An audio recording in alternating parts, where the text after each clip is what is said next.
It'll be either the left or the right button, depending on where you're sitting facing the microphone, because the camera will pan to the correct person. Thank you. Thank you.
I haven't done my own mic after insisting everybody do theirs.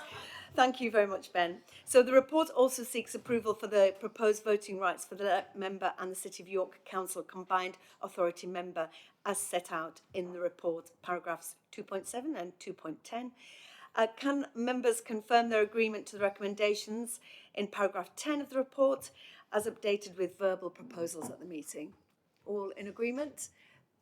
That is great. Thank you so much. Now, moving on to item 2. Ian, can you confirm any apologies, please?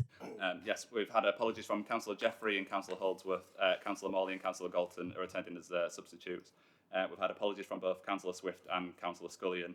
There are apologies as well for the scrutiny item from Councillor Harrand and Councillor Parsons-Hulse. Thank you so much, Ian. And the fact that so many of us are here, it just shows, doesn't it, that you're all superstars. Thank you very much for making the effort. So, declarations of interest. Any members of interest they'd wish to declare on any item? No? Lovely, thank you.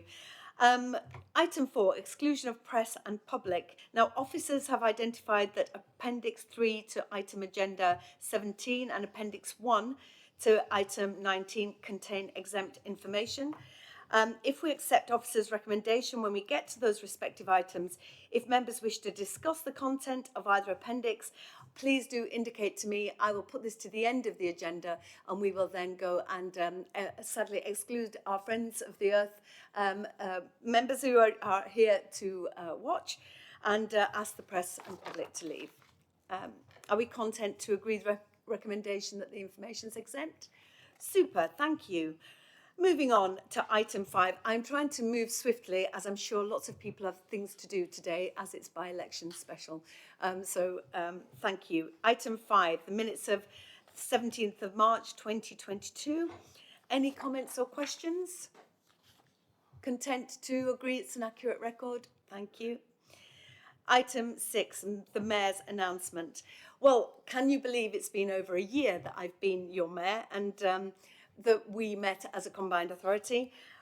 Together, we've achieved an incredible amount and working very closely alongside all of colleagues around this table to secure that fair and inclusive and lasting economic recovery from the pandemic, to improve the region's public transport system, to tackle the climate emergency, and to put the safety of women and girls at the heart of policing, and of course to boost culture, arts and the creative industries. Now, I could talk at length on these subjects, but we have an enormous amount of business to get through, so I will move on. But I did want to give you a very quick update on buses and climate. As you remember, earlier this year, we launched our enhanced partnership with bus operators to lower fares and improve services. And because of that, we've been able to announce our intention to introduce a maximum single fare of £2 across West Yorkshire and a reduction in the M Cards West Yorkshire Day Rider from £5.50 to £4.50, saving some people £500 a year. We're also going to be investing in new routes to reconnect our communities. We're launching very shortly a big bus conversation across the region to get the public's views on where the priority areas of investment should be. I know, of course, and colleagues from Wakefield will attest to this, the bus situation remains difficult, also with passengers still below pre-pandemic levels, and there are many challenges that lay ahead. And parts of our region, Wakefield, Dewsbury, Heckmondwike, Rothwell, Kippax and other parts of South Leeds have had it particularly hard with strikes on Arriva. Bus drivers absolutely deserve to be paid appropriately for what they do, but I am frustrated, as anyone is, and I'm a passenger, that a deal has not yet been reached. Now, I've maintained dialogue with both sides throughout the dispute and urged in the strongest terms both sides to come to an agreement. Now, I do understand that they are still talking, and it does feel like there is some forward movement, and I hope a deal can be struck soon. Now, the situation on the buses is slightly different from the trains. The dispute there is between Network Rail and the rail operators on one side and the unions on the other. But government does have a role in this and, in my opinion, could be doing more. They are the ones that hold the purse strings. That's not the case here in West Yorkshire on the buses. Anyone who's followed the Transport for the North board meetings over the last few months has known the situation has been coming with pressure on the industry to reduce costs. And I am frustrated about this because I really believe it's a situation that could have been avoided. Now, on climate, we've made some significant progress, but as ever, there's still lots to do. In the last year, we've taken forward immediate delivery and leadership opportunities, putting solar panels and living roofs on our assets, supporting businesses to go green, with more than 200 engaged in the last year alone, and piloting retrofitting programmes in some of the most in-need social housing in the region. And you may also be aware that I've been elected as the co-president of UK 100, hopefully leading the way from West Yorkshire tackling climate change. We've launched our first climate and environment plan in autumn 2021, setting out actions for delivery over the next 3 years, changing the way we assess projects through our assurance process to ensure carbon impacts are measured, understood, and form part of the decision-making process. We've sought and prioritised funding to drive change, including additional transport funds to improve access to public transport and lower emissions, such as the money for the zebra buses, which we will be discussing later. We also committed £40 million from our gain share over the next 3 years, and the first wave of priorities, including a one-stop shop on retrofit, a business support programme, a green skills programme, and a solar programme will start to see interventions delivered on the ground this financial year. Obviously, that is not enough if we're going to achieve our ambitions, but it's a start, and it's a start I'm intent to build on. So that's all I wanted to mention at the beginning of the meeting, and let's move on to the rest of the AGM business. So for decision item 7, this is committee arrangements and appointments. The purpose of this item is to establish the committee arrangements for the new municipal year and seeks approval to these arrangements. So can I pass to Caroline Allen, Head of Legal and Governance, to talk us through it. Caroline, thank you. Thank you, Chair. Yes, this report does a number of things. There's 5 recommendations at the end of it. The first part of it starts at section 2.1 in relation to the appointment of committees. And members will see in front of them, actually, there's a paper copy of an updated Appendix 12 to this report, which contains all the detail, it contains all the committees and the proposed membership for that. I'll come to there's been some slight changes to some of the nominations that have come forward, hence the revised appendix, but it's quite a useful document, I think, as I talk through the report.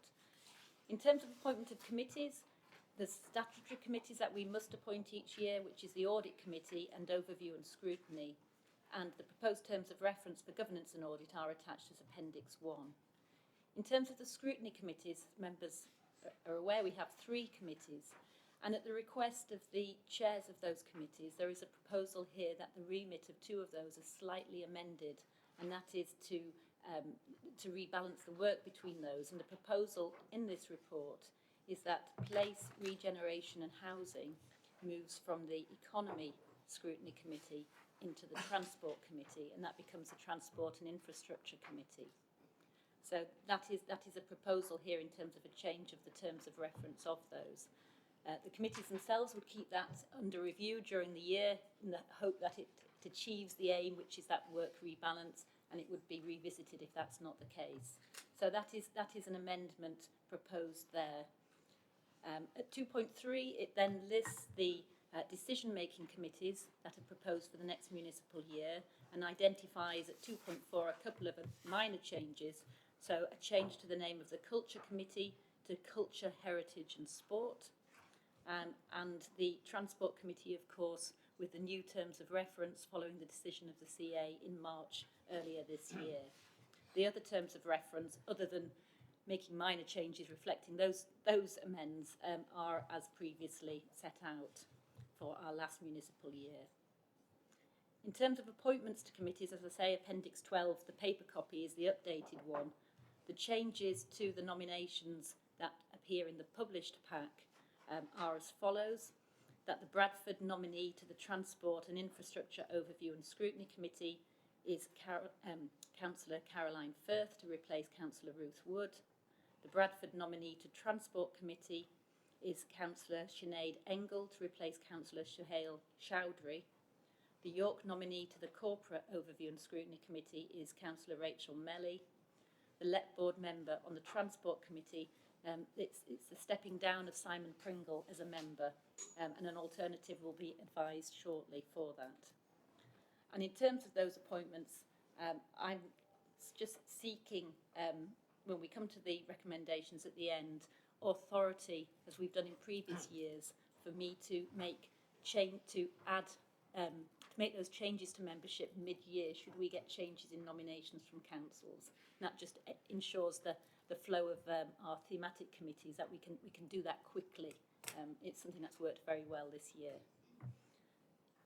In terms of the appointments to the committees themselves, in addition to those changes, you'll see from the paper copy in front of you, it sets out all the local authority representatives and the Let Board members and the private sector representatives and ex officio reps proposed for each of those committees. I should say that there's been a recent recruitment exercise in terms of the private sector representatives. There are some new names that appear on this schedule, and that was a joint exercise between the chairs and the deputy chairs and officers of each of the thematic committees, resulting in some new members coming forward for this municipal year. In terms of Governance and Audit Committee, it's proposed that the two current independent members, Joanna Wardman and Debbie Simpson, are reappointed to that committee. And then turning to voting rights are set out there in paragraphs 211 to 214. No changes proposed in terms of those voting rights to the previous municipal year. The detail is set out in those paragraphs. I think the only change is that one of the Let Board members on Transport Committee has voting rights, which was agreed by the CA at its March meeting.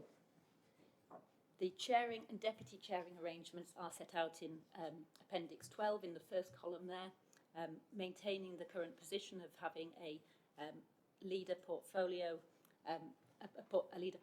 lead for each committee chair and a private sector deputy chair.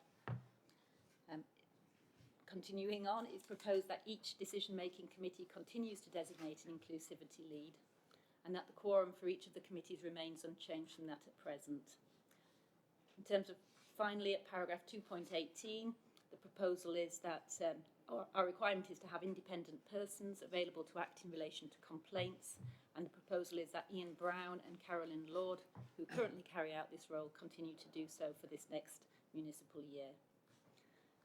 Chair, I appreciate I've sort of skipped through quite a lot in that, but hopefully the detail is there in the papers before members, and the recommendations are set out there at 10.1 to 10.5, with the addition of the seeking authority for me to make changes to committee membership as required in accordance with nominations from councils during the municipal year. Thank you, Chair.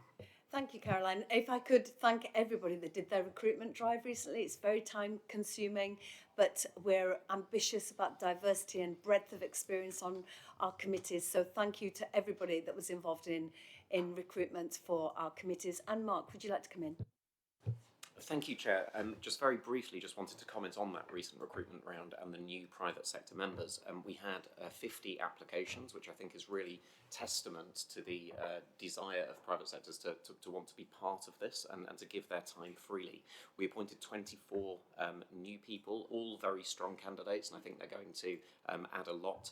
I'm also pleased to say that on those diversity statistics, both our female representation improved slightly, up to 40%, and our BAME representation improved also slightly, up to 20%.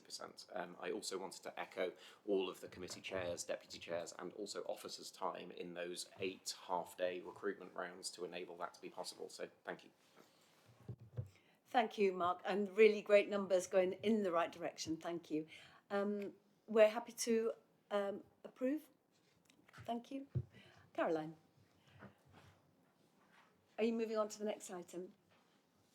Yes, Chair. Okay, so item 8, representation on outside bodies. Caroline. Thank you, Chair. Yes, this report is very straightforward. I think this is Appendix 1 speaks for itself, relates to our representation on the TFN Board, Scrutiny Committees, Rail North Committee, General Purposes Committee and the Consortium of East Coast Mainline Authorities. It's consistent with our approach to this last year, and the recommendation is to agree those appointments. Thank you. Happy to agree the appointments? Yes, of course. Councillor Paulson. Yeah, there's still a couple of outstanding ones on the deputy chairs on the Transport Committee, the TFN scrutiny and the... Can we be advised when they're appointed? Because,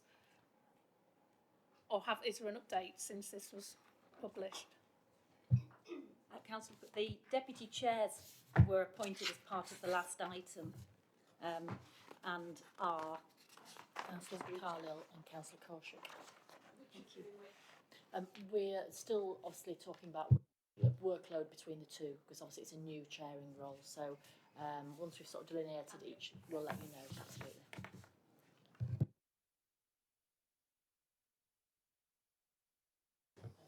And we're happy to approve. Good stuff, thank you. So moving on to item 9, officer arrangements. This report seeks approval to delegations to officers. Only minor amendments are proposed. Caroline, anything further?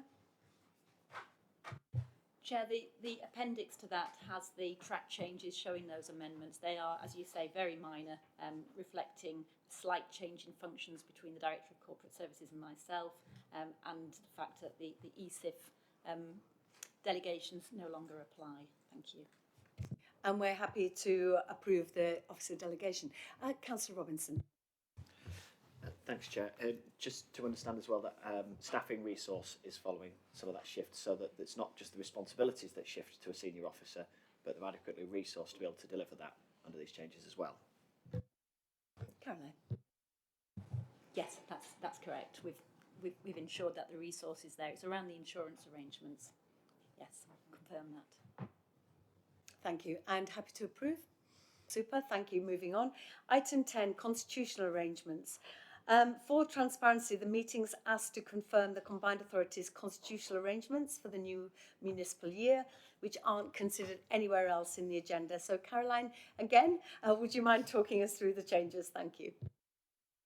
Yes, thank you, Chair. As members know, we introduced a new constitution last year, and so as a consequence, there's very little change to make this year. So we're seeking approval to the constitution as it stands. There are some minor amendments that were made for typographical changes or slight changes elsewhere, and they are in the table at Appendix 1. There's 2 substantive but moderate changes that we are seeking approval on here. And the first one is set out at paragraph 2.5 and relates to a change to our contract standing orders, to amend those to allow for the use of e-signatures as an alternative to wet signatures, as they're called, which are the signed ones. And that's to support and recognise our new ways of working. It just introduces that efficiency, but it does require the change to our contract standing orders. And so that is appended there at Appendix 2 to show what those changes would be. The second change is in relation to our conflicts of interest policy and protocol. And that's worked very well to date in relation to our decision-making committees, and requires a slightly different process, a more transparent process, where applications relate to voting members on those committees. think the change has come when we've moved to decision-making committees and our private sector reps are non-voting other than the Let Board deputy chairs. And it was felt that that increased transparency to ensure that they also fall within this protocol was a sensible move. And we took that to the Let Board at their annual meeting and they were very supportive of that. So this amendment is to ensure that private non-voting members on these committees are caught by the protocol or follow that process as well as voting. And we'll be picking that up in the induction that we do with new members. So they are the two substantive changes. Thank you, Chair.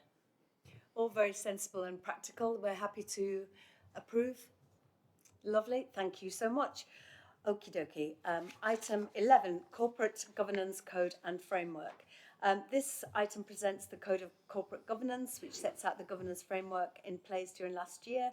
And Angela, would you like to talk us through? Thank you. Yeah, as the report sets out, this is something we have had for a number of years, corporate governance code and framework. It is good practice for all public authorities to have one.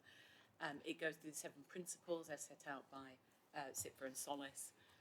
We have done minor updates for the last few years, but this year we've done a significant rewrite to reflect the significant changes that have happened in terms of governance.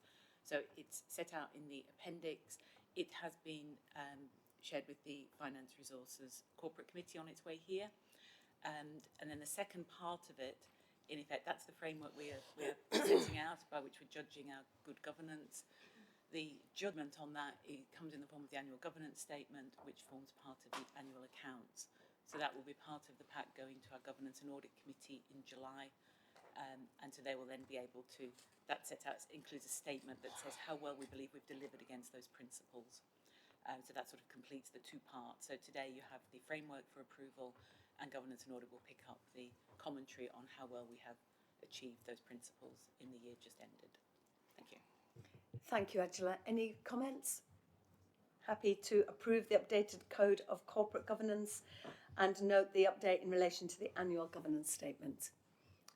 All happy to approve, thank you. Moving on to item 12, Members' Allowance Scheme. This item is to consider and approve the Combined Authorities Members' Allowance Scheme. And Caroline, would you like to talk us through this? Yes, thank you, Chair. As set out here, every year we review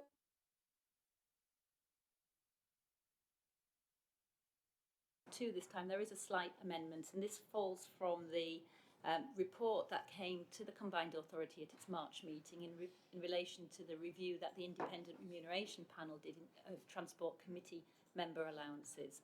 And as part of that, they made a general comment in terms of looking forward towards introducing indexation into co-optees allowances. That proposal has been brought forward in this paper for consideration. In terms of introducing indexation, the actual change itself is referenced in the scheme at Appendix 1.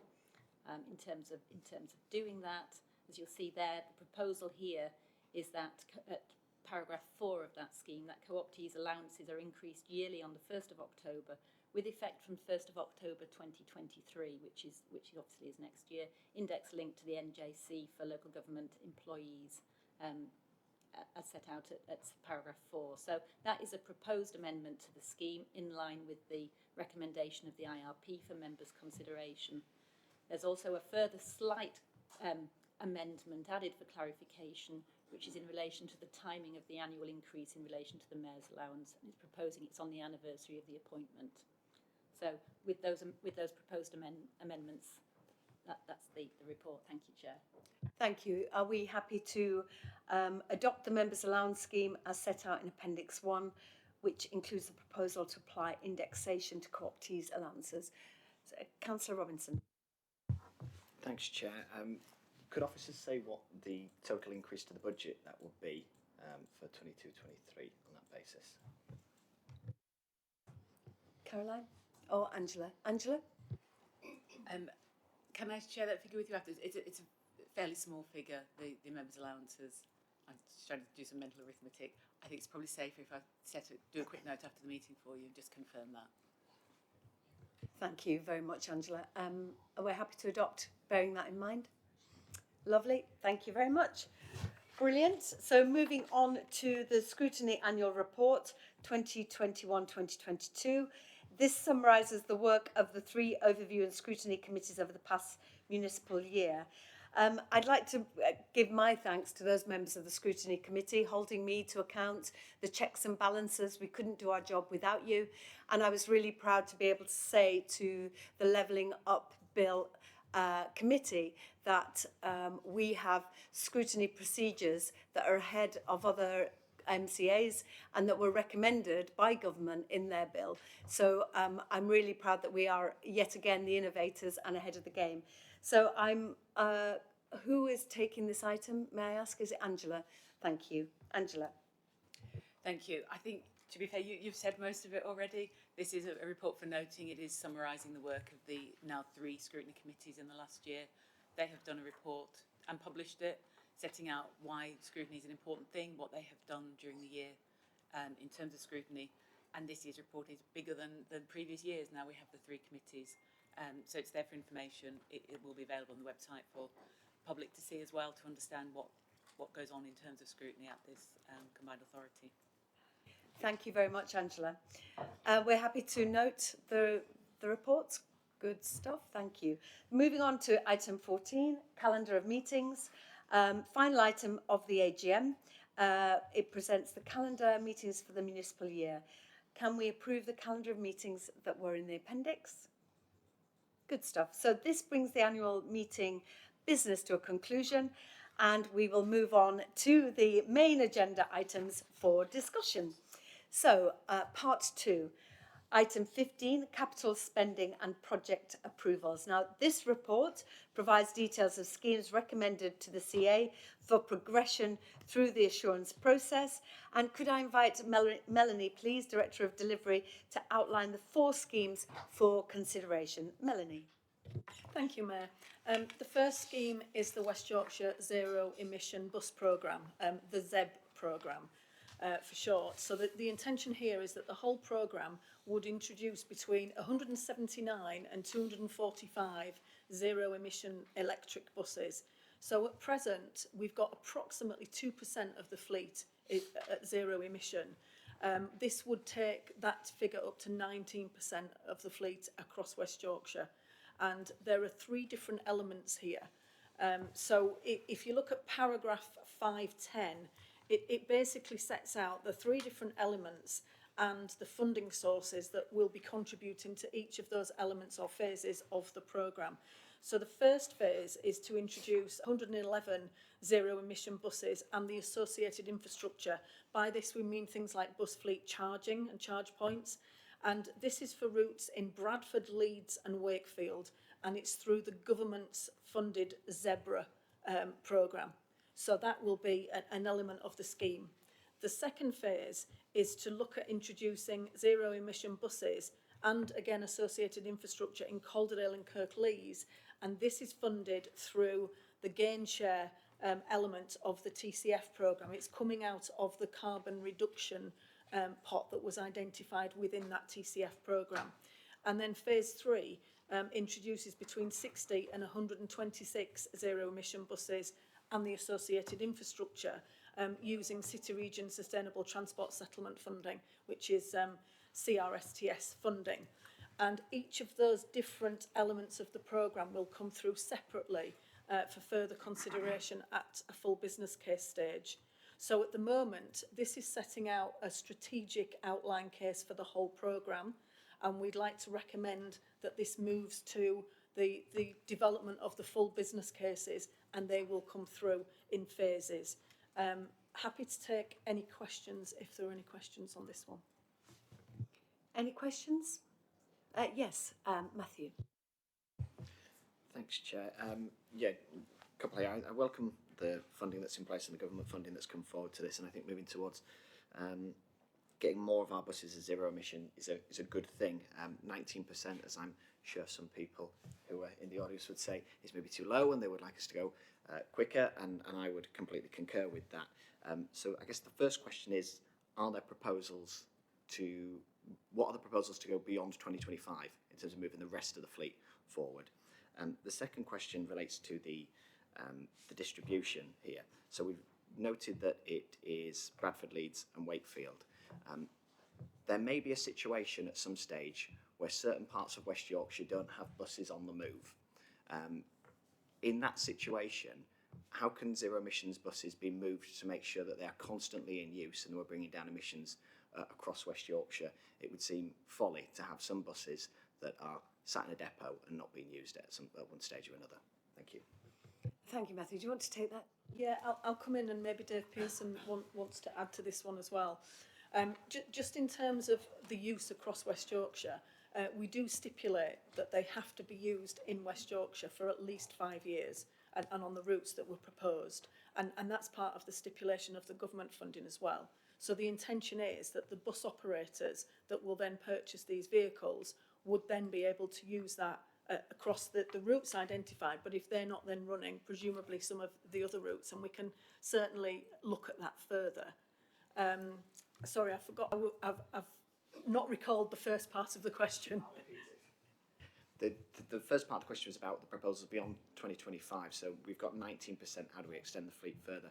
You've obviously prompted another question, Melanie, which in your answer there, which is that we need to make sure that the buses are on the move, not just in West Yorkshire, but there are also parts of West Yorkshire which are really near the border, and they connect into North Yorkshire, South Yorkshire, and across to other areas. So what proposals will be coming forward to make sure those areas are also catered for zero emissions buses as well? Yeah, so beyond 2025, we would hope that there would be further government funding to help to roll this out further. And obviously we'll be working with bus operators to try to encourage them to increase their zero emission fleet. In terms of the cross-boundary issue, it's a very good point. We don't want people to have to get off the electric buses to then get on another bus at the border, if you like, at the boundary. North Yorkshire have also got a ZEB approval, and we have a reciprocal arrangement with North Yorkshire that on some of the routes, the buses will move either side of the boundary between West Yorkshire and North Yorkshire, so that we can continue to run the whole of the route with that electric fleet. So there's a reciprocal arrangement there. I don't know if, Dave, you would like to come in with a little bit more info. Just a couple of points. Dave Pearson, Director of Transport Property Services. Councillor Robinson's point around what happens in 2025, I think one of the, as Melanie said, obviously that there needs to be a sort of funding stream to deal with the difference between a diesel bus and an electric bus. Now, over time, that difference might reduce because at the moment the vehicle manufacturing industry is not particularly mature in terms of electric buses, and that should improve in that time scale. As members of the Combined Authority are aware, I think in the same time scale we're sort of looking at what the future sort of bus approach to bus for the region should be, and actively looking at whether or not franchising as a solution. That sort of changes the economic dynamics about who buys the buses, who owns the buses, and all of that. And that's the piece of work that we're doing. And I think it's fair to say the presumption will be that in the assessment of franchising that the bus fleet migrates to being zero carbon within that sort of timescale. So I think that sort of there isn't a definite sort of plan in that sense, but I think that sort of illustrates how this would move forward. I think in the question about how do you secure the use of those buses, we, as part of that as ZEBRA funding, we will contractualise with bus operators to determine how and where they would be used to safeguard that very concern that Councillor Robinson has raised, to make sure we do get value. And as Melanie said, in terms of the cross-boundary issue, the work, one of the bus operator partners in this piece is Transdev, who are also a partner to North Yorkshire and for their Harrogate, which, as some of you all know, already has quite a lot of electric buses. So the routes between Harrogate and Leeds are being covered by a sort of a blend of both bids. So that part of cross boundaries sort of addressed. But obviously there are other boundaries and other services, and we've somewhere to go in terms of, I think as this paper points out, this is a start of a much more wider sort of process to expand zero emission buses. Thank you very much, David. And Councillor Galton.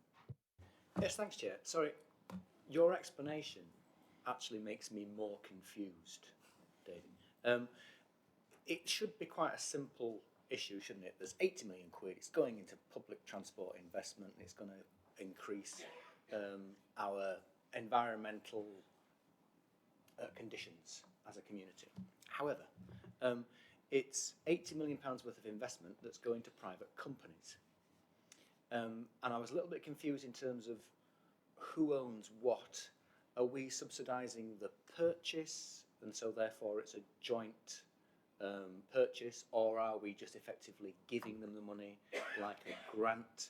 And this injection of public money into these private bus companies, what are we actually extracting in terms of added value and added benefit to the bus passenger? Because I don't see any mitigation, for instance, for us subsidising bus companies to have more fuel efficient vehicles which cost them less to run, and therefore they make more money, but they might still actually choose to reduce frequencies on service, which is actually a detriment to the people that we're meant to be doing this deal for. So what have we got out of our bus companies? Especially since we do have this bus enhanced partnership, don't we? That's supposed to be enabling all sides to appreciate the needs of the other.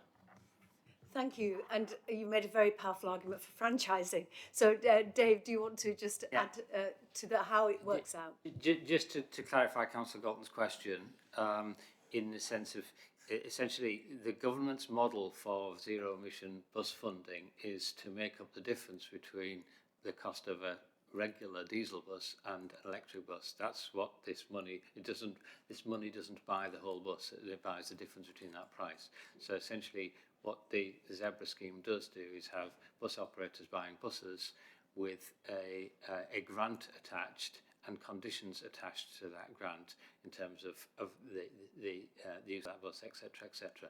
That's how the government Zebra scheme actually works. It's not ideal, and I think Councillor Galton's sort of highlighted some of the weaknesses to that. In terms of the broader piece, then, as Councillor Galton's pointed out, we're entering into an enhanced partnership as a mechanism of working collaboratively with bus operators to improve the services of the passenger. We've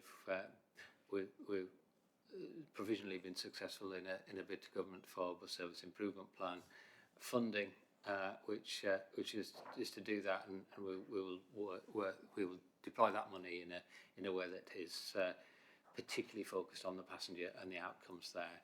But we also got to identify that like many industries, public transport is facing a crisis financially in terms of the gap between the passengers that haven't come back after the pandemic and the cost of operation, and that's similar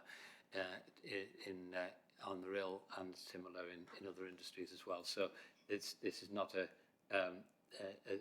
straight line to improvement.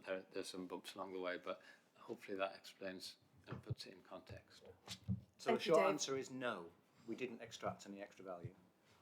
The extra value will be to lower our carbon emissions going forward. And air quality, 1 in 20 people in West Yorkshire die from poor air quality and conditions, respiratory conditions, etc. We have a job of work to do to get to zero carbon by 2038. This is absolutely part of that jigsaw. You look like you want to come back in.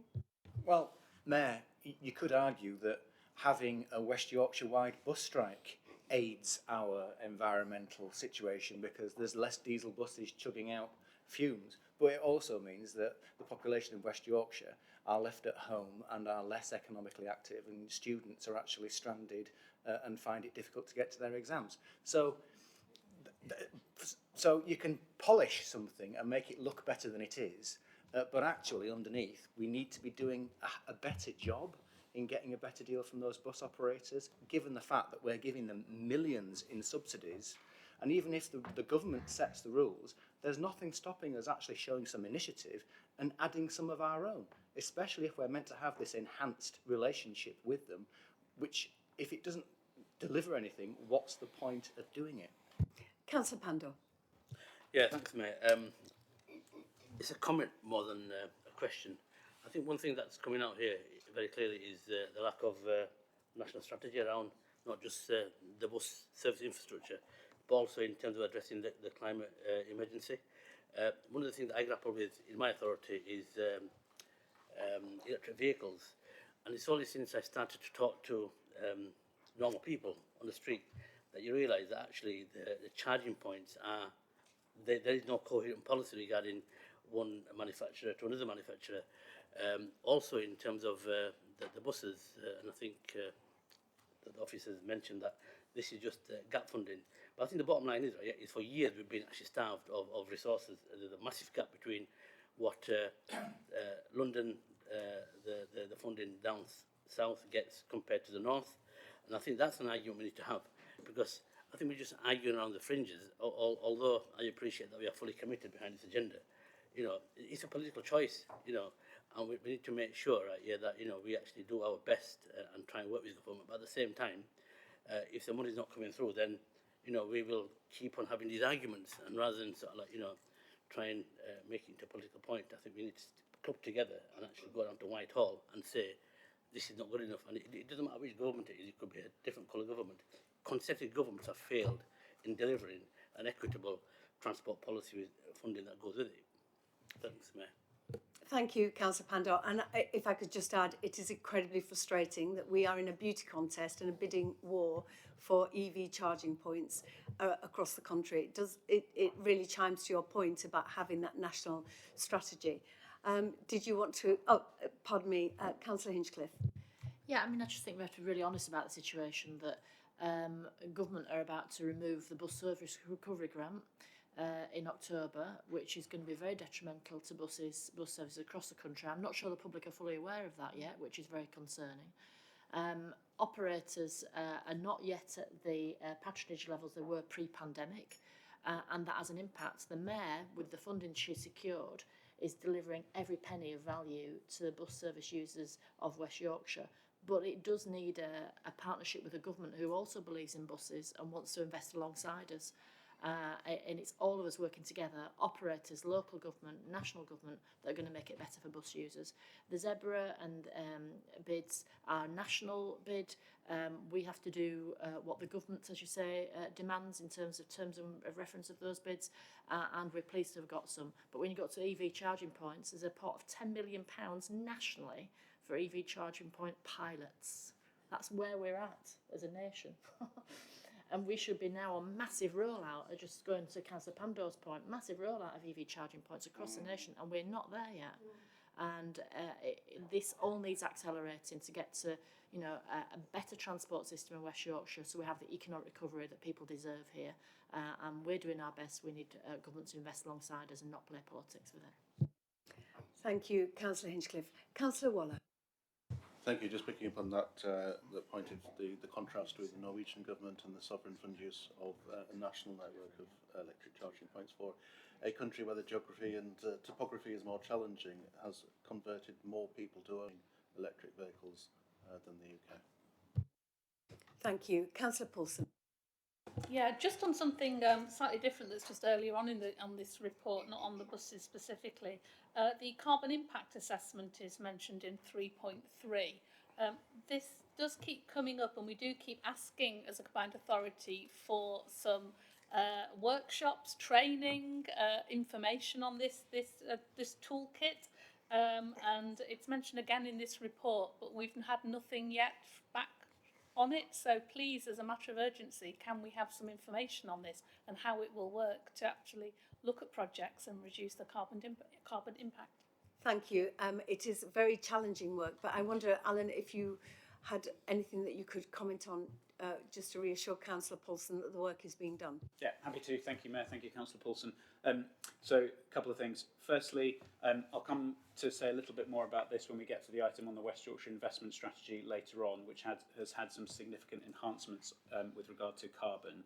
The second thing is that the carbon impact assessment toolkit was published and taken to and discussed at the last meeting of the Climate Committee. And there are now some workshops taking place with members and officers from across the region about embedding it in the decision-making process. The for instance, there was a meeting this afternoon in private of members of the Climate Committee and the Transport Committee. The intention is to bring this as a substantive item to the next meeting of the Combined Authority, and in the meantime I'd be very happy to arrange a private briefing, as I have previously committed to, although not yet delivered, with members of the Combined Authority. Thank you very much, Alan. Excellent. We're happy to move on. Councillor Robbins. It's just something that Dave said earlier, so I'm just keen to make sure I understand it here, because we're straying onto national bus strategies and EV charging points and things like that.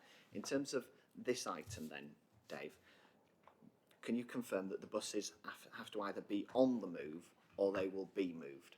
So if there are buses that are given to an area and there is a problem that comes up, whether it's strike or anything else, and those EV buses are not on the move, they would be moved to another area of West Yorkshire to make sure that they were in place. And that speaks to Councillor Galton's point about our own West Yorkshire conditions. And I think we talk a lot about local decision making here, and I think we should make sure we enhance that local decision making. So I'm just keen to understand that now. Yes, just to confirm to Councillor Robinson, yeah, there will be conditions which will apply to how those buses are used, to make sure that they're used in West Yorkshire, and if service routes and patterns change, then there will need to be a process of agreeing how they're redeployed, and if a whole route that they're deployed on came to an end, then there would have to be a condition of how those services, those buses were redeployed onto other routes.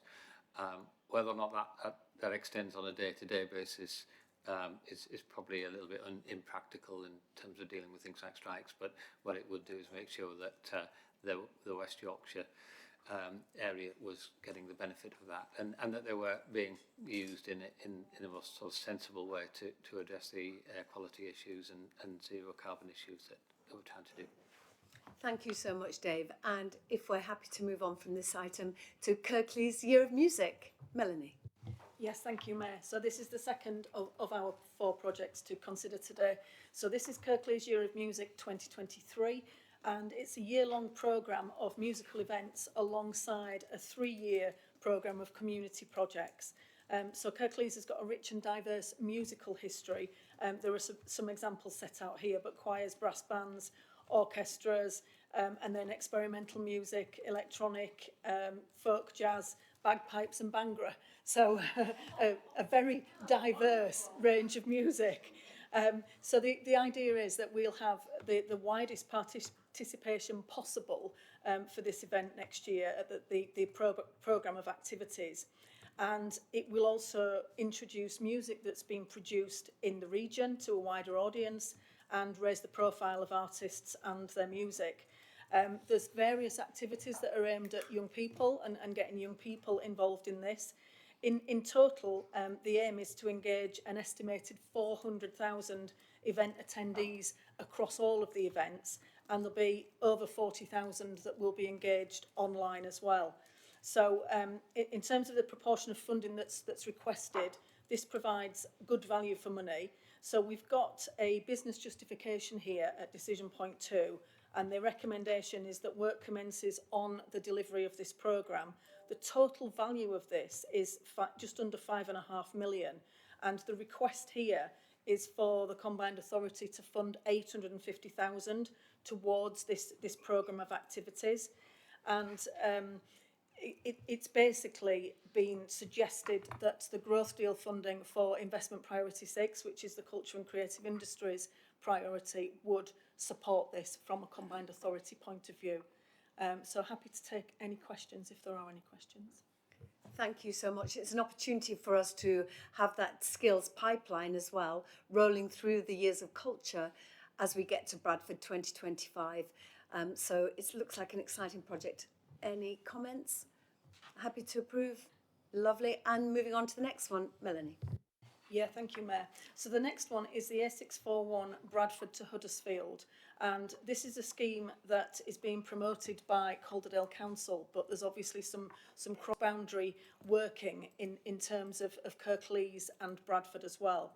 So the corridor runs from Huddersfield Ring Road through Brighouse in Calderdale to Odsall in Bradford.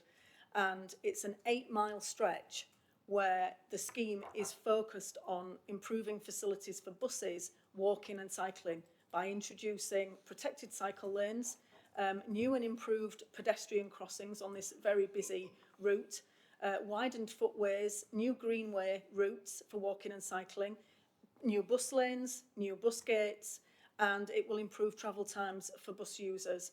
It will make it more accessible to get to and from Brighouse railway station, and other public areas will be enhanced, including improvements to access for buses, cycles and taxis. So just the sort of scheme that we would want to fund from a transport point of view.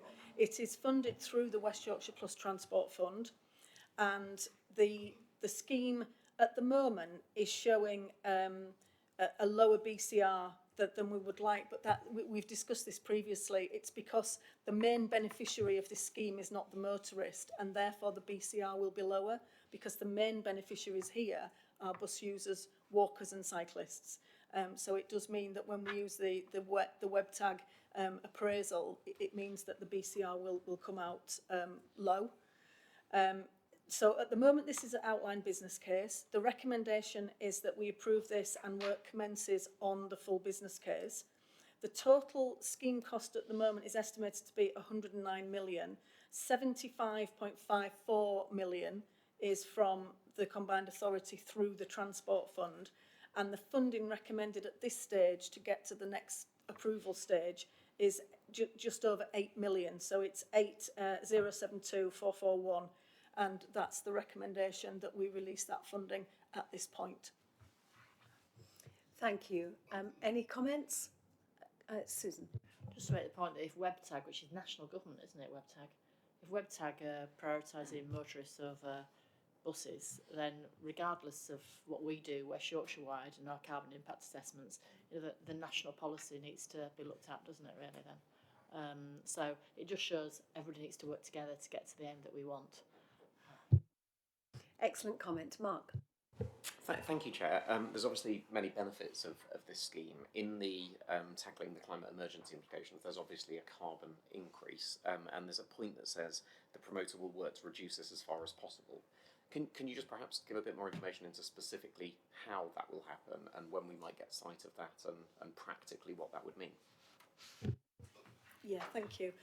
So at the full business case, we would expect more detail to be shared with us on this. So this is an outline case at the moment. If we give permission to work on the detail, then we would expect to see that. But often on these schemes where the routes are very congested, if you were then introducing a segregated cycleway or a bus lane, you could be introducing more congestion for motorists, and there could be more standing traffic. And often we find that if you're introducing an active travel scheme, the immediate environmental impact might be that there is more emissions to start with, but over a period of time that should reduce, and we would expect that modelling to be looked at in a bit more detail by the time it comes to full business stage, so that we would have more information about that. It's a painful transition for motorists to change from car to bus. We're hoping that we can escalate that change by cheaper buses, more reliable, and the way to make reliability is to make sure we've got more bus priority, and that active travel is really important. Being able to get people to cycle to the bus stop, be able to fold their bike, jump on a bus, then get to a train station. This is what we're looking at with our travel plan more widely. So it's going to be a challenge, but I think it's really important that we focus on bus priority. Ben. Just to add, Mayor, to your comments and those of Councillor Hinchliffe, I think one of the other national issues of relevance to our assessment of carbon impacts is the national forecast around vehicle fleet composition, and any impact of the CO2 contribution of a scheme is highly dependent upon those forecasts. So unpacking those, understanding them, and understanding what the assumptions are is going to be pretty critical going forward. And I think when we bring the carbon assessment work back to the CA and have the workshops that Alan's talked about earlier, we can kind of delve into the detail of some of this. Thank you. Happy to approve. Councillor Galton. It's just an element of detail. This scheme is very ambitious in terms of what it can deliver for cyclists, so it's very welcome. But my own experience of combined authority schemes, which are meant to be enhancing less car use through the use of bus services, but also were supposedly going to encourage active travel, we've actually found that those schemes are now being pared back, so that shared space that was meant to be there for buses and cycles is now just going to be for buses, and that is down to an affordability issue. So if we are committed to ensuring that active travel gets the same parity of esteem as bus travel in terms of getting people out of their cars, then we need to walk the walk. And perhaps when we look at gain share being added to certain schemes, we might want to look at gain share also being used to retrospectively make sure that what we originally promised is delivered in schemes we've already committed to. If I may say as well that cycle routes and ways are really, really important to us. Investing in the greenways, etc., making it family friendly, really important. I don't know if there's any further comment, Melanie? No? Happy to, thank you for your comment. Stuart, happy to approve? Lovely. And Skills Connect, the final item on this agenda. Yes, thank you, Mayor. So Skills Connect is a scheme that delivers a series of adult training courses that are designed to support individuals that are looking to secure jobs that require a higher level of skills or qualification to progress within their current employment. So the scheme supports businesses to employ, develop and retain well-trained employees and supports them to meet the needs of their business and increase their productivity. So courses are designed with input from the employers so that they're aligned to specific sector needs, and they're aimed at level 3 equivalent and above. So the courses are non-accredited so that they can be truly responsive to the needs of the employer, but they're certainly designed on that equivalent basis. The scheme's flexible way of delivering the courses means that they can quickly be implemented to respond to labour market changes and requirements. So we're looking at having adequate training for 4,500 people. The courses will support the removal of the barriers and improve access to training so that learners can progress towards vacant employment opportunities. And engagement with local authority partners ensures that the provision is targeted at underrepresented groups as well, where we would want to see that take up of education and training. So the decision is that, well, this is a change request to broaden the group of people that can participate in this adult retraining in the sectors. And it also extends the delivery time frame to March 2025. So the total value of the scheme is 6.5 million, which is coming from the combined authority. And we'd just like to make sure that we are reaching the widest possible participants here in terms of the scheme, hence the change request. Thank you so much, Melanie. And one of the change requests is to extend the age eligibility so that those learners who are coming back into work, whether they're parents coming back after children or they've changed direction or they've been made redundant, have an opportunity to continue their learning. And also widening the accessibility for those on the real living wage rather than just those on minimum wage. That's correct, isn't it, Melanie? Yeah. Thank you. Yes, Matthew. Thanks, Matt. I no problem in supporting this. I'm just keen to know a bit more in terms of the detail on it, because part of the paper talks about retraining people who are within existing employment, and then there's partly about redeploying them as well. And so I'm keen to understand how that's meant to work. Is that redeploying into other industries, in which case presumably their job is under threat? Is it the right scheme that they're on?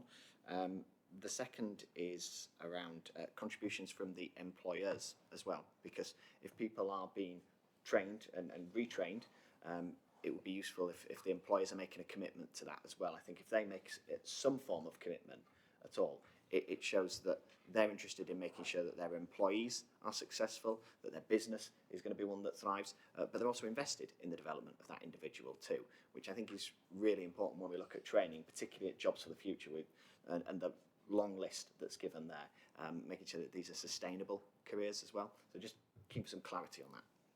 Thank you, Matthew. And certainly the longevity of the scheme to 2025 also covers the fact, exactly to your point, that there will be people in work currently that are now training part-time in order to get a job that's better paid with greater skills. You wanted to come in, Councillor Waller. Thank you, Mayor. I think this demonstrates a good way of moving forward after the demise of European funding. But the previous scheme had a very helpful overlap with North Yorkshire, and I'd hope that there could be continued dialogue, because the business boundaries are not hard and fast. So I think the ways in which we can work together, particularly with green skills,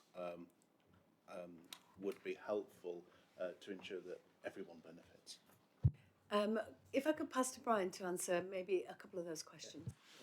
Yeah, just to pick up on a couple of the points, just in terms of the purpose of Skills Connect really is about widening participation, not just for individuals but also employers, because we're seeing skills shortages, across all sectors. It's also about flexible learning, and I think the other point to make as well is around the extent to which employers have shaped and influenced the provision, because for example, the adult education budget funds a prescriptive list of qualifications and courses, and this training is much more flexible insofar as it can actually meet specific employer needs.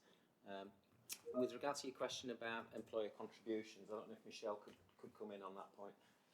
Yeah, absolutely. So we're working closely with employers to help design the courses and provide clear line of sight to a job at the end of those, which in our experience of delivering some earlier programmes on which the learning of which has really wanted to develop this has really helped with recruitment courses, that kind of clear line of sight to a job, guaranteed interviews. But yeah, we've also got the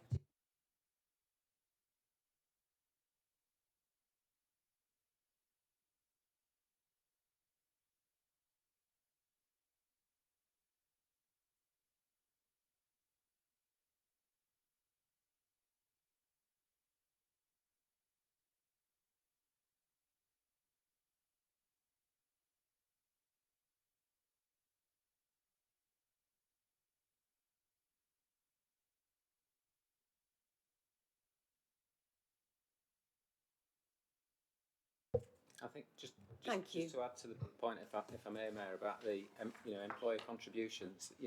The small and medium-sized businesses, there are many of them that see training and development as a cost and not an investment.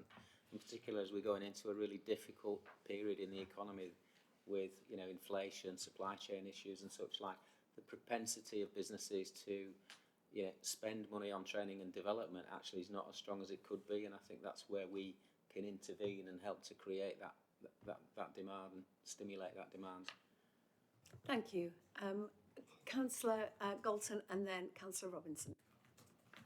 Actually, I'm interested in the section on page 205 and 206 about the climate emergency implications. And it talks about Green Jobs Task Force and whatever, and I know that the Mayor has a Green Jobs Gateway and whatever. And it talks about 40,000 good new high-skilled jobs in West Yorkshire, and about how we need to be training for future skills, for the future jobs, but we always talk in the abstract in this area. So it would be really useful to have a list of those jobs, and it would also be really useful for us to have an assurance that the deliverers of training are actually able to deliver that kind of capacity. And if they haven't, what are we doing about market shaping in those areas? Thank you. Should we take Councillor Robinson's, and then maybe, Brian, you could answer both. Councillor Robinson. Yeah, thanks, Chair. It's I guess following up to Brian's point there, which is, I think it's about making sure that people are invested in their training, that the companies are invested in it as well. I think if it's seen as something that's by an employer, something that you just send them away to do and you're not tracking it or following it through, making sure that it's a success, then actually it devalues the training that's on offer. So I guess one of the requests is about the data, tracking this through and the data coming back to this combined authority as well, so that we understand who's taking this up, what sort of industry it is, to Councillor Galton's point, what sort of jobs they are. The one area I disagree with Councillor Galton on is that 10 years ago, if we're having this conversation, TikTok didn't exist. TikTok's now a massive company in terms of the digital sector and what it's seeking to do. So I think we can't be too prescriptive. I appreciate not trying to talk in the abstract, but some of these jobs are not even going to be in the eye of the companies at the moment, but they need to be preparing a workforce that's innovative and diverse to be able to take them on as well. Thank you. Certainly regarding digital, that's a big priority for us. Brian, do you want to just answer those questions? Just on Councillor Galton's point about supply training provider capacity and to meet the demand, skills capital funding is no longer devolved. That's gone back to the government. So FE colleges have to bid to central government to get funding to extend their estate. You know, if you were to talk to, say, Leeds City College Group and Luminate, if they opened another college tomorrow, it would be full immediately. So there are capacity issues in terms of the level of government funding that's available to increase the capacity of the supply side.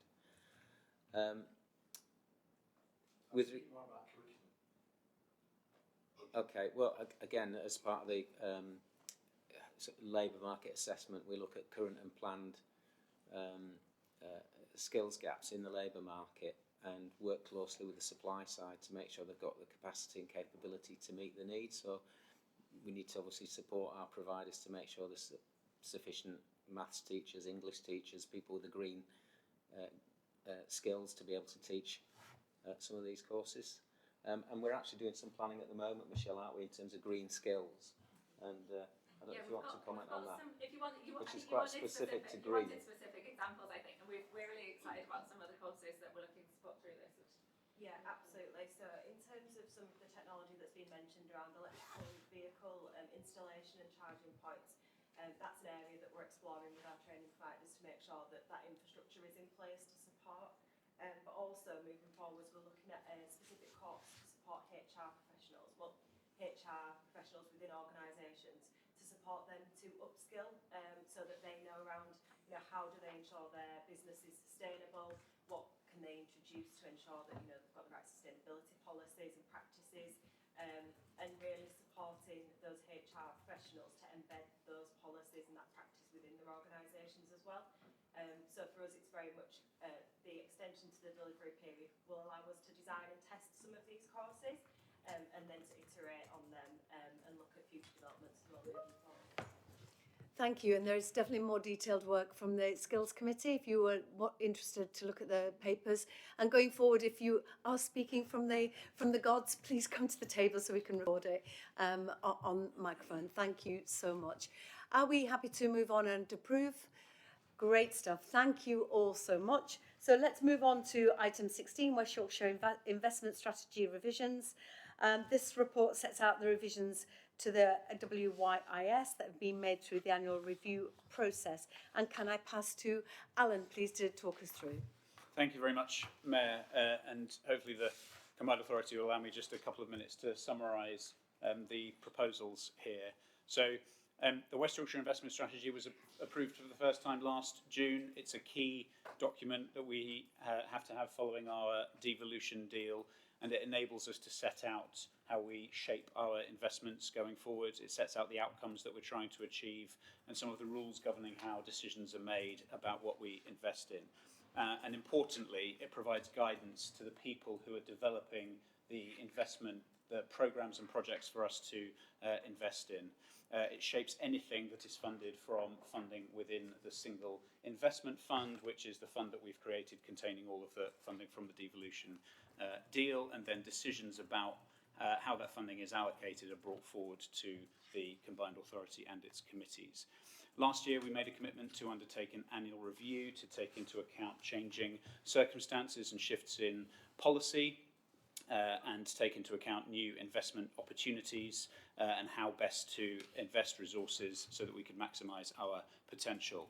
We have carried out a consultation process with some key partners, including local authorities, and the document is attached as an appendix to the paper with highlights showing where changes have been made. And if I could summarise those very briefly, and I'm not going to go through them all, I'm just going to focus on the content of the 6 investment priorities and then a bit around how decisions are taken. So on investment priority 1, which is around principally around jobs, it's been revised to take into account the changes in the economic situation, so has more about building resilience across key sectors and supply chains, and recognising the rise in costs, including energy and inflation, and then changes to the outcomes, outputs, and results as have been made as required.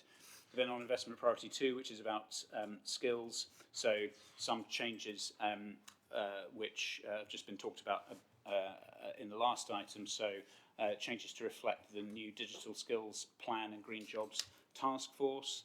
Thirdly, on 3, which is primarily about regeneration, so we have built in key things that are from the new police and crime plan, which was issued in March.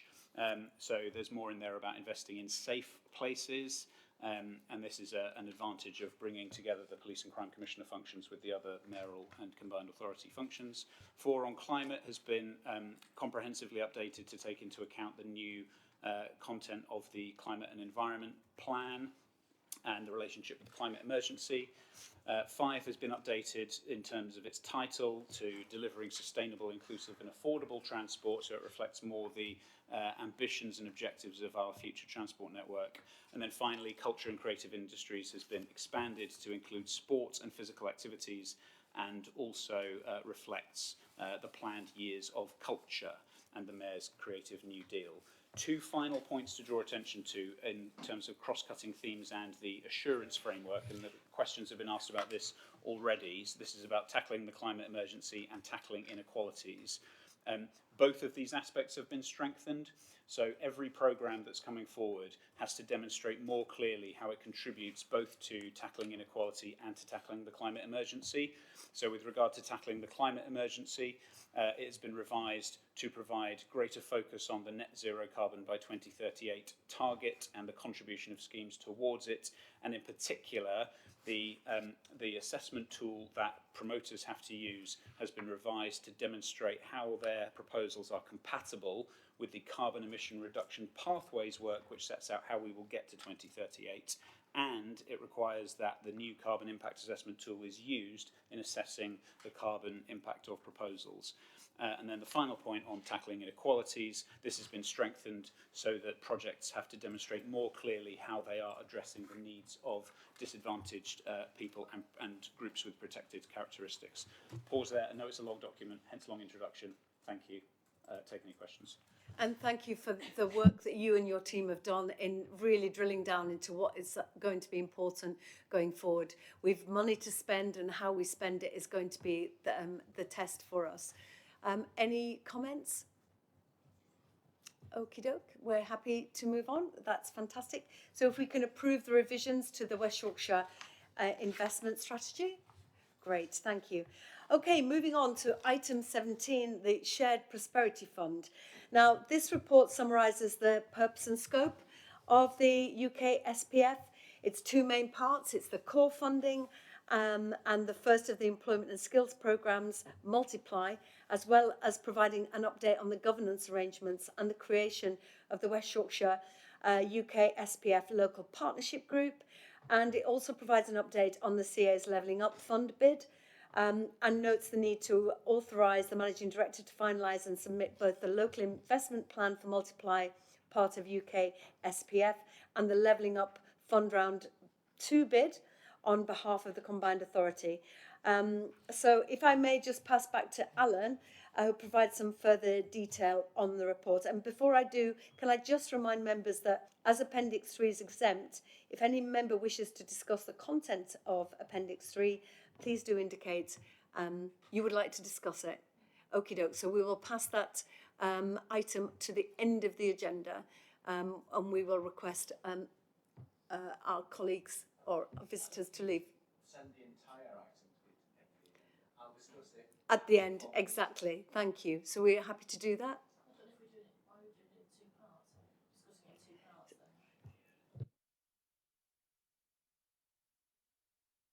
So, sorry, Chair, just to clarify, I'd like to discuss that appendix after we've discussed this whole item. So let's move the whole item to the end of the agenda, and then there may be reflections from the whole item then that are part of the appendix discussion. That makes more sense than taking it in a piecemeal way. So let's move the whole item to the end of the agenda. Alan, if you're happy to do that. Of course, as the... Does that mean, sorry, Chair, just to clarify, does that mean that the public don't get to hear us discussing anything to do with the UK Share Prosperity Fund? This is quite challenging because there may be elements that you want to discuss that actually relate. Maybe I can refer to Caroline, who is head of legal, and she will help me out here. Thank you, Mayor. I think in practical terms, I think the public are entitled to hear the general discussion on the item. Yeah. And so I think it is for members to manage that discussion. Yes. And that can be a challenge, but there needs to be that discussion of the item in public and then move to private to deal with any of the the exempt aspects. That still means the item can move to the end of the agenda. That's not an issue, but there needs to be a public discussion, then move into private, and then come back into public session to make pass any resolutions so that the public can hear the outcome of the item.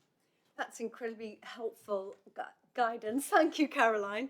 So what we will do then going forward is we will discuss it. But if I could just encourage everyone around the table to be aware that Appendix 3 is excluded, and then just keep your comments beyond that.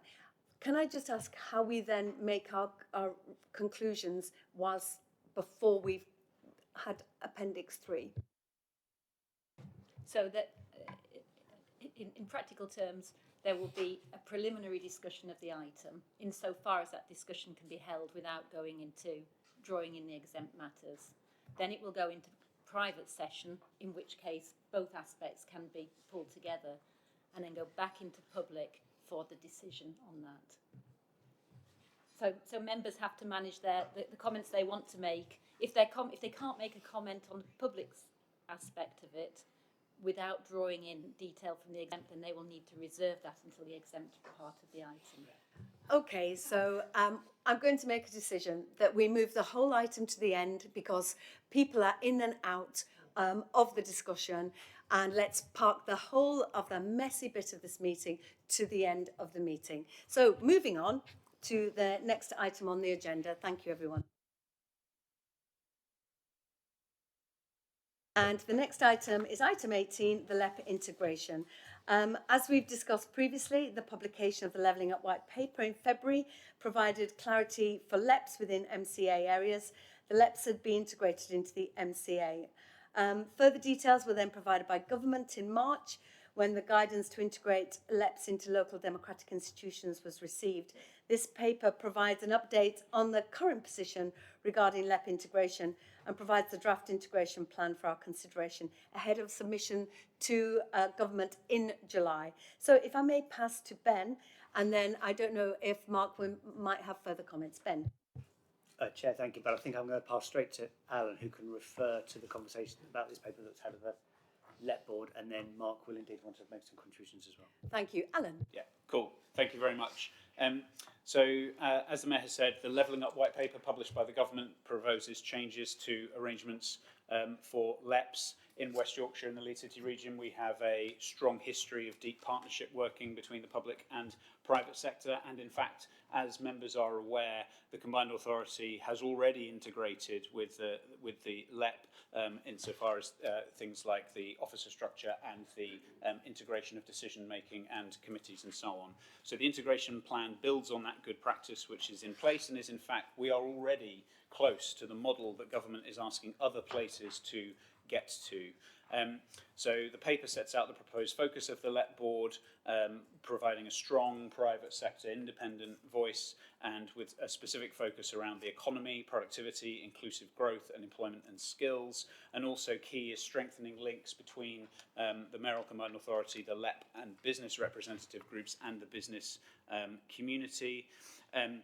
The LEP board discussed this in draft last week, and their feedback has not yet been included in this draft that's in front of the authority because of the timetable publication. A revised version will be circulated. So just if I could share a couple of points of feedback before Mark comes in. So firstly, there is a line in there about the board being advisory, which whilst technically correct in respect of the policies and funding decisions of the combined authority, slightly and unintentionally underplays the role. So it's important to clarify that whilst the board won't directly adopt policies or make funding decisions, because those are for the MCA and committees, it can of course make decisions in relation to other things that are in scope, such as how engagement with business happens, how engagement with government happens, positions it might want to adopt and the advice to give. And of course, members of the LEP board are also embedded throughout the decision-making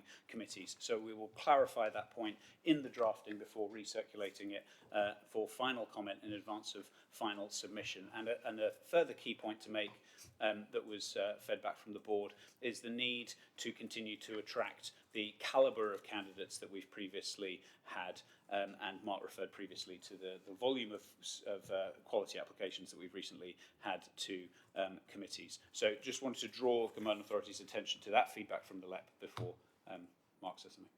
Thank you. And if I could just add my thanks to everybody who took part in the away day, the LEP work that we were doing about the new iteration and what was going to be our priorities. But over to you, Mark. Thank you, Chair, and thank you, Alan, for the very helpful summary. We had a very, I think, constructive, positive and supportive discussion about this item at the LEP board last week. Certainly I and as a board, we very much welcome the continued commitment to strengthening and also deepening this partnership between the public and private sector. As Alan said, we are very much already integrated in part of the different committees and also here. And that strength of partnership is recognised by lots of other LEPs and government as a real exemplar, and we want to build on that. So whilst we're very proud of that and very supportive of the draft integration plan, we did talk about how we want to go further with sort of around sort of three sort of main priorities. Firstly, to make sure we keep that strong, independent and diverse local business voice embedded in decision making. I think the way we have strengthened our membership recently and the quality of candidates that we had to choose from is real testament to that. But we also need to make sure that all of the members across that LEP family are very engaged and more involved and also well equipped to help out with decision making. Secondly, to strengthen the engagement and dialogue with businesses, large and small, across the region, we need to continue but better listen to the needs of our businesses and also find better ways to communicate our offerings outwardly. And then thirdly, to continue the focus on helping accelerate trade and inward investment. And I think we need to increase the visibility of our LEP as a whole, but also individual members in the business community, work with partner organisations and also use our networks to be on the lookout for opportunities. So that was another summary of the conversation, very supportive. Thank you, Chair, for allowing me to mention. Thank you so much, and certainly we're in a position where we can take every opportunity offered by government to increase R&D, productivity and so on. So thank you, Mark, for that. Are we happy to approve? Yes, Councillor Robinson.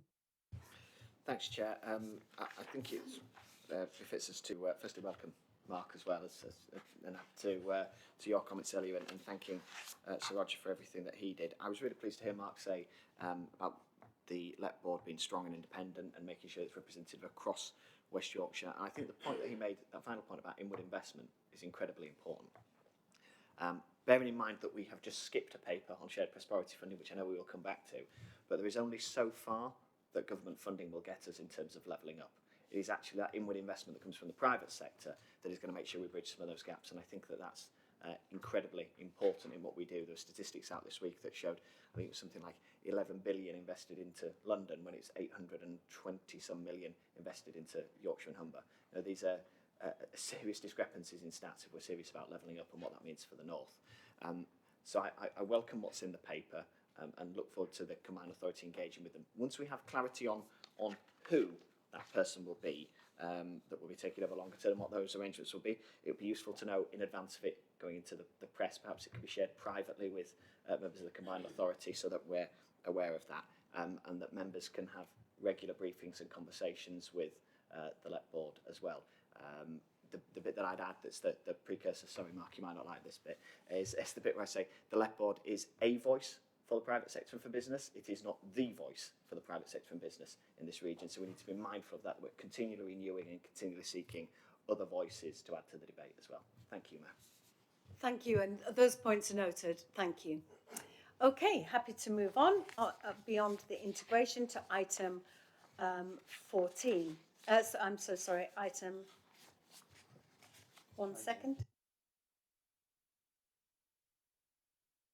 19, thank you. Adult education budget, adult education update and flexibilities. So this is the end of our first year managing the devolved AEB budget through £65 million per annum, targeted to support 55,000 learners annually through a range of programmes and access points, community centres, colleges, Job Centre Plus referrals, and linked to employer recruitment programmes as well. Really important when we're talking about skills and opportunities that we have the workforce that is ready for businesses, as Councillor Robinson said, moving into our region, that we have that pipeline of talent and skills. So may I pass to Councillor Lewis, Chair of the Employment and Skills Committee, for any comment on the paper, but also if I can remind members that the appendix is exempt, so that any discussion on this appendix, so Councillor Galton, just sit on your hands, as such, any of that discussion will have to happen later in the agenda. So if I may pass over to Councillor Lewis. Thank you, Mayor. I, first of all, can confirm Councillor Galton is house trained when it comes to dealing with confidential information in meetings. I can assure you of that. I wouldn't say he's fully house trained, but certainly from Leeds Executive Board, we handle it well. I think we've covered the main issues in this paper very well there. Obviously the adult education budget is one of the items that sort of we spend a lot of time on the Employment and Skills Committee. As we've referred to in previous meetings, clearly there's a lot of recipients of the adult education budget sat around the table, which is why we set up the decision-making framework we have, and this is the recommendations around the flexibilities we think we need moving forward. And again, we do obviously have, as well as ourselves and councils, we also have both providers and a selection of employee representatives around the table for our deliberations as well. Thank you, and I do note that digital take-up is low, but I do know that the team are really focused on that going forward in the next a few years. So it's really important that we upskill the people of West Yorkshire. Councillor Galton.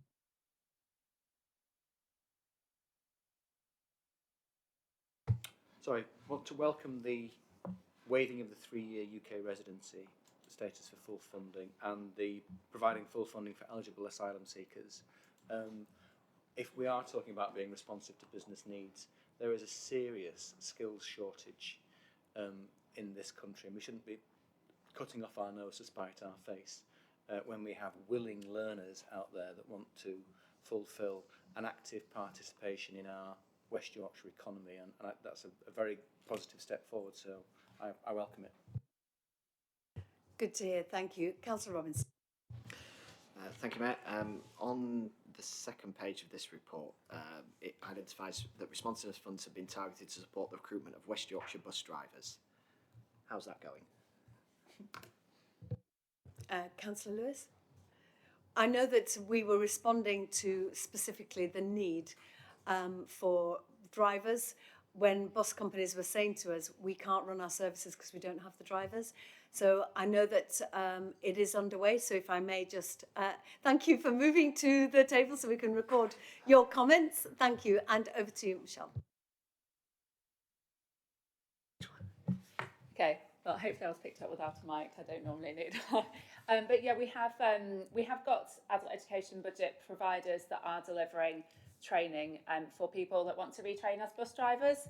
And we're really pleased that those have recruited really well. And the current provider has actually got 100% of participants into jobs. Obviously, it is quite an acute shortage area, as you know. And so that's why with the responsiveness part, we've been able to procure additional provision, which we're happy to keep you informed about the outcomes of both recruitment and outcomes of that training as that progressive is, if that's something you're interested in. Yes, please do. Will that funding continue as well? It's not ceased. That's Yeah, so there is some existing provision through the adult education budget, and then we're procuring additional through that responsiveness part of adult education budget, which is something that we're able to do because the funding is devolved. So we're able to, where there are specific gaps, we're able to, I guess, gear up and get more provision, and that's a really important area.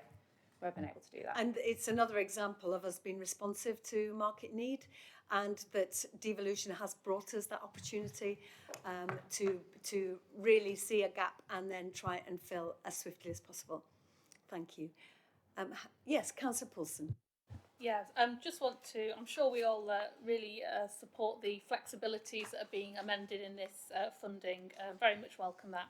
On 2.13, the community learning review that's going to be carried out independently with the providers, can we also include the learners in that review? And actually, you know, they go and speak to people who have used the providers and the learners and how they found the experience. I think that would be beneficial to include as well in the review. Thank you, Councillor. Yes, we're doing that. Great stuff. So if everyone's happy with that update, that we are waiving the 3-year UK residency status for full funding and providing full funding for eligible asylum seekers, that we approve that. Thank you all so very much. Turning to item 20 on the agenda, this report summarises the work of the Combined Authority to embed equality, diversity and inclusion into the organisation, including the adoption of anti-Semitism and Islamophobia definitions, as well as providing an update on key next steps for EDI at the Combined Authority. So, Alan, if you'd like to talk us through this, thank you. Thank you very much. Thank you very much, Matt. So the paper before you, as you say, sets out a couple of things. First is an update on the work to embed EDI in the organisation. So last October, we adopted a new vision and statement, which is attached at Appendix 1. There is a list of activity at 2.8 which sets out all the internal activity that we've been carrying out in order to meet our revised objectives. Lots of activity around, for instance, revising our equality impact assessment toolkit, ensuring that that's being used consistently by all members of staff and training is available. We're also building partnerships with other organisations around the region to help deepen the commitment to EDI and learn from others, because I think EDI is probably a never-ending journey, in the sense that there are always more things that we can do to be more inclusive. And we also know that we have further work to do in order to ensure that our organisation is representative of the communities that we serve, that the programmes that we deliver are representative of the communities that we serve, and the people and businesses that we engage with are also representative. And so we have plans in place to improve there, and they will all be set out in a strategy and action plan which will be brought to the Combined Authority for adoption in early autumn. Then the final part of this paper is about proposing that the Combined Authority adopt definitions of Islamophobia and anti-Semitism. This is considered best practice by and has been, there are a range of local authorities and combined authorities nationally who have done this. The approach that we have taken and that's proposed here is we have built on the engagement that local authorities have already carried out with their local communities. We haven't sought to duplicate. We have developed a definition of Islamophobia or anti-Muslim prejudice which builds on work particularly in Bradford and Leeds to ensure that there is a degree of consistency.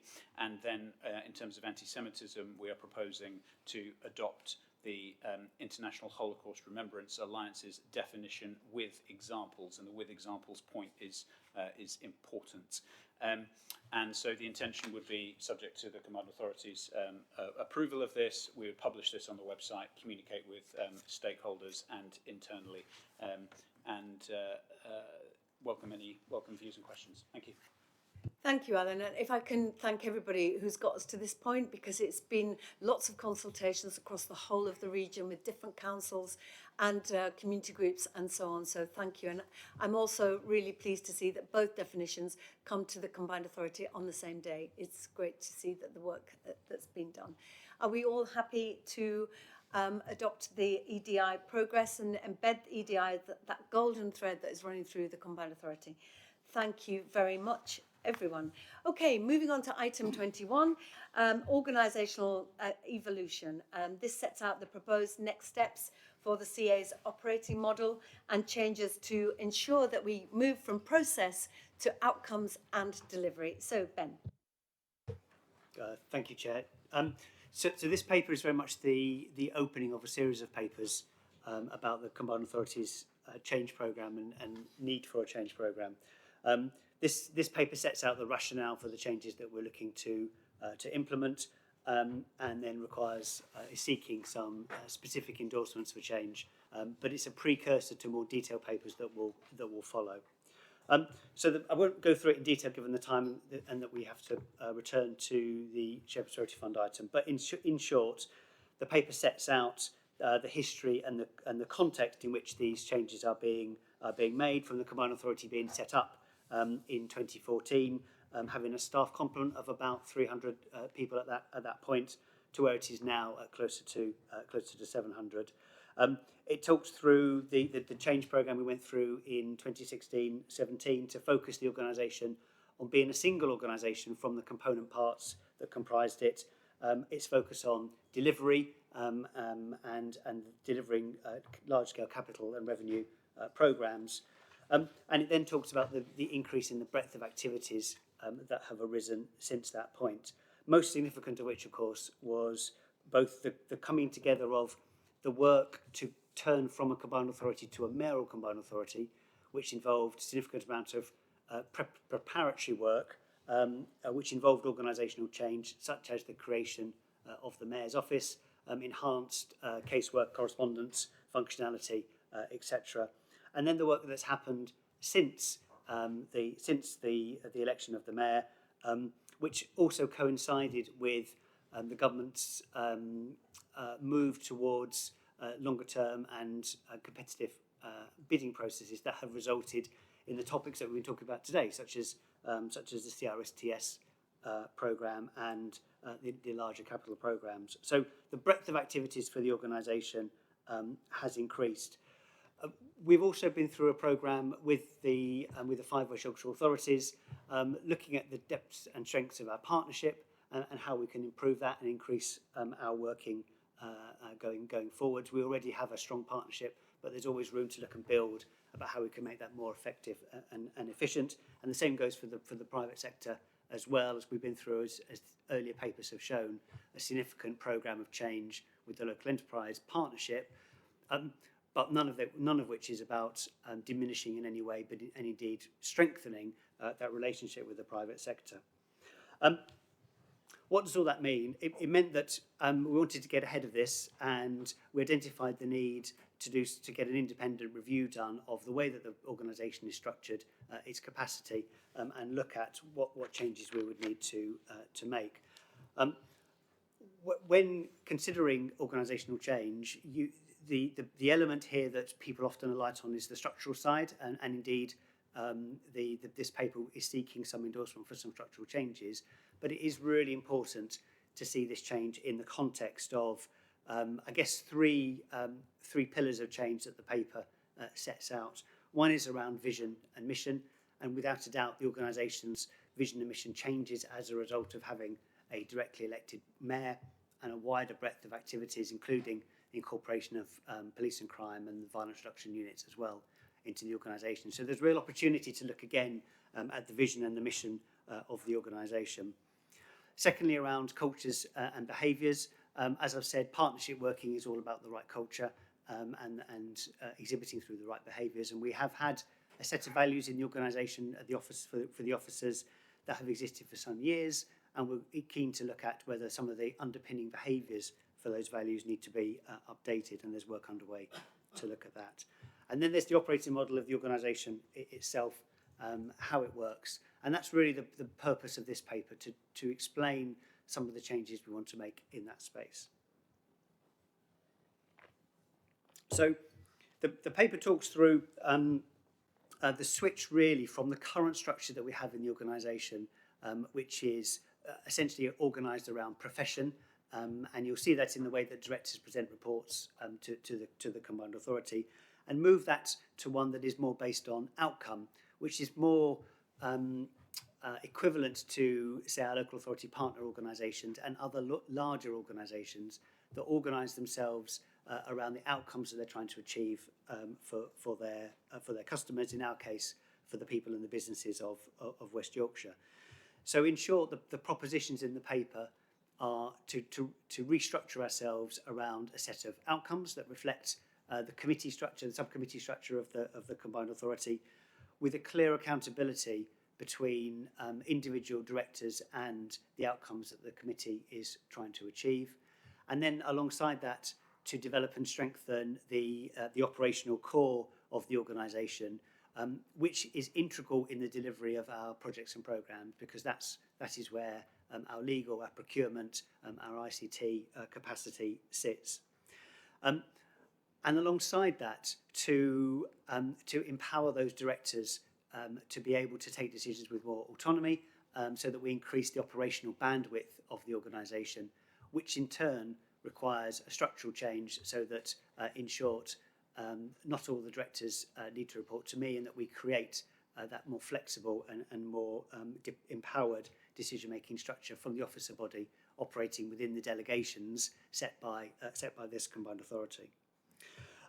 What does that mean in practical terms? It means we set out in the paper the current structural diagram, which is a fairly flat structure with the directors reporting into myself, and we move to a model that has got a set of outcome directors and on one side and an enhanced core organisational operating core on the left-hand side of the diagram. We then look to create an additional tier to enable us to have directors that are in effect a Combined Authority Chief Operating Officer that would be responsible on the operations side for the day-to-day running of the organisation. That is a new role for us, but again in common with many larger organisations. And then a structure on the outcome side that is fit for purpose for now, but also builds resilience for future changes. And that structure reflects the fact that there's a significant amount of work on the transport side that creates the need for that joining up on the transport side and a more senior director role to take on that responsibility. And if you just think about the topics that we're covering in terms of bus reform, enhanced partnerships, the mass transit work, the strategic rail work, as well as the development of the new local transport plan, there's a lot of work on the transport side, and this provides the operating capacity to get that done by an individual who is also focused on outcomes. And then on the economy side, we're separating that into two directorates, but again, there's capacity there in the future to revise that if need be. There's then an element of the paper that's actually about my role, and I'm going to pass over to the Mayor in a moment to talk about that. That's not for me to talk about, but the recommendations of this paper are much more about seeking your approval to move towards that operating structure, seeking your approval to rejig the current director posts to allow us to redefine them as I've discussed and create one more, which is what we think is needed now. And the paper sets out how we would fund that in outline terms. And if you're content with that, we will then bring back future papers that will deal with the detail of these changes in parallel with us undertaking the management and change processes within the organisation, so that it does not disrupt the critical work on pipeline progression and delivery that the organisation will need to continue to do while we go through this process. Thank you, Ben. That was a massive canter through what is quite a complex thing.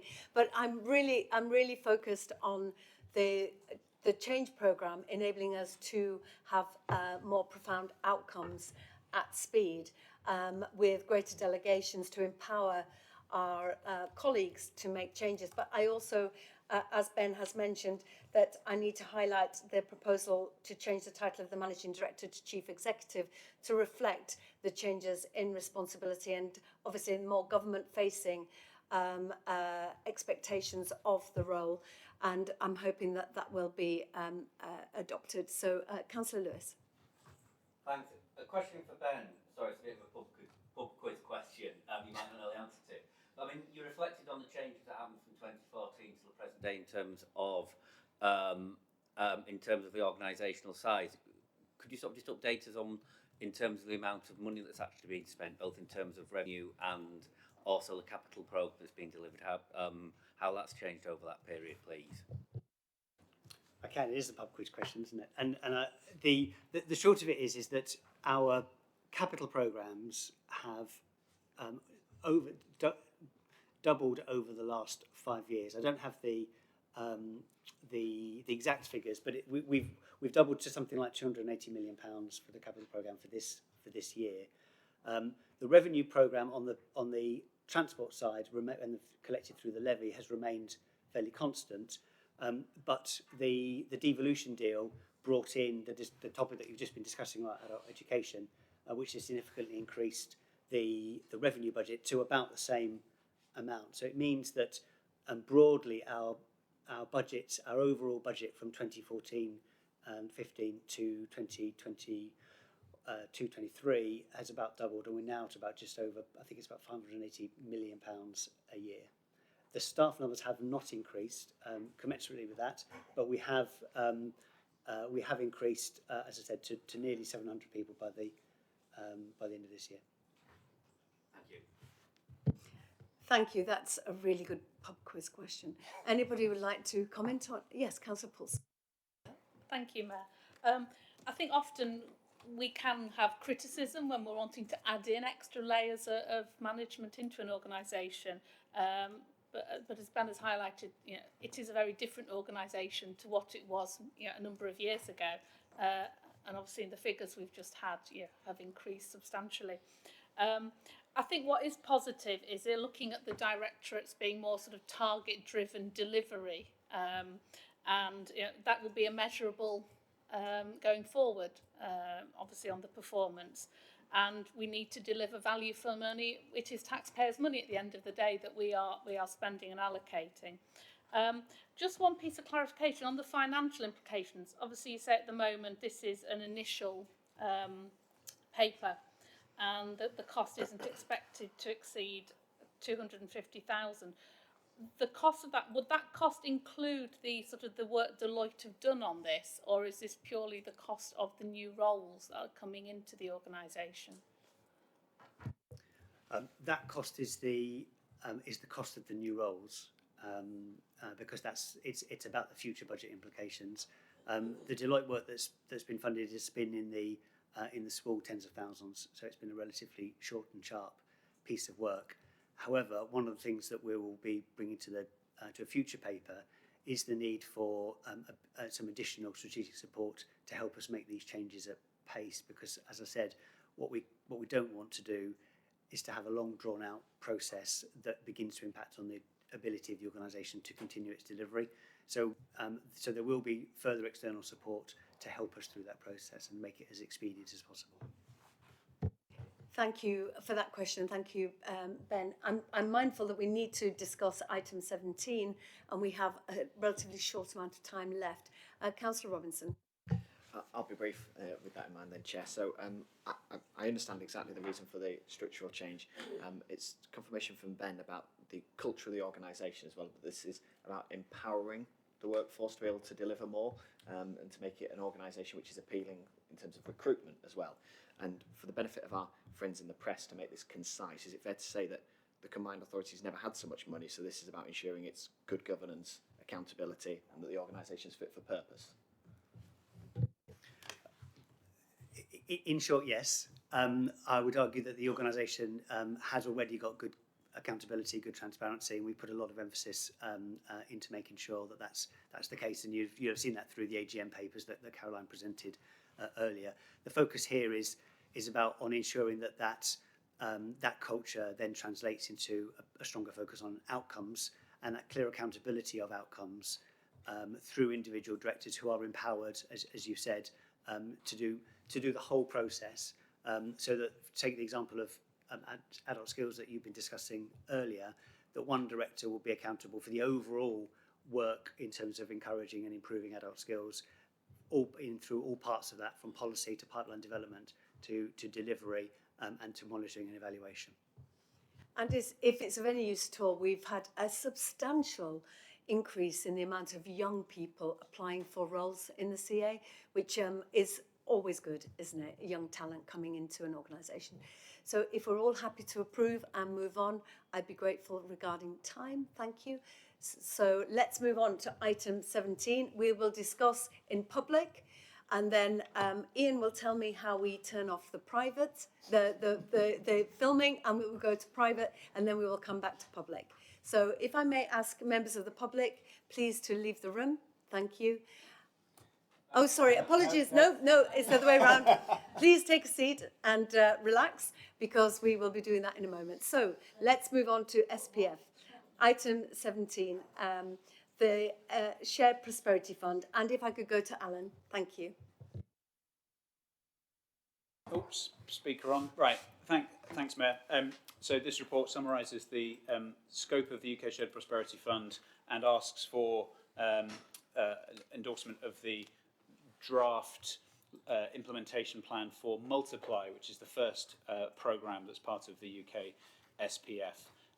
So it's asking that we, it's noting that there's a need to authorise the managing director to finalise that plan, and also for the Levelling Up Fund. But I'm not going to talk about the Levelling Up Fund at all because of the need to discuss it in private. So just in summary, there are three pillars to the UK Shared Prosperity Fund. So it's £80 million in total for West Yorkshire. There are the three pillars around community in place, business, people and skills, and broadly this replaces European funding that used to be there, but the amount that we have is substantially less than we received in European funding, and the mechanism is not the same. So we have more, whilst government need to sign off an investment plan, there is greater local determination about how it is spent, and some of the rules are different. The UK Shared Prosperity Fund core investment plan is not due to go to government until the end of July, and will be brought in draft to the next meeting of the combined authority, and we're currently in the process of working with local authority partners and a range of other stakeholders on shaping that plan and how it will work. So the first thing that's required is the investment plan for Multiply, which is an adult numeracy programme aimed at supporting adults who have low numeracy skills, and this forms part of the people and skills pillar. It's being led nationally by the DFE, but with local delivery. We have £12 million. A key challenge, so it is clearly welcome, but one challenge with this is that we need to make sure that we commission it in such a way that it doesn't duplicate the adult education budget, and the two sets of provision dovetail with each other. So through our planning process, we've made sure that we are trying to focus on different target groups for AEB as compared with Multiply. There are a couple of different types of funding that of provision that we're looking to deliver. Firstly, provision focused on individuals, much of which will be delivered through communities, and then secondly, working with businesses and employers to help cover numeracy skills that are required in the workplace. The investment plan is there in draft. We're continuing to work on some of the detail with local authority colleagues. So, for instance, how the business engagement programme will work, precisely how procurement will work and so on, but time is such that we need to submit it to government in just over a week's time, so it's here for consideration and delegating final submission to the MD. And with that, I shall stop. Thank you, Alan. And honestly, the challenge is phenomenal, isn't it? That it's got to be in by the 30th of June. It's always frustrating. Any comments on this in public? No? Okay. So if we could then move on to the appendix, and if I could ask members of the public to leave the room. And Ian, how do I turn off the live recording? I'm just going to request Lovely. Thank you. You tell us when we're in private.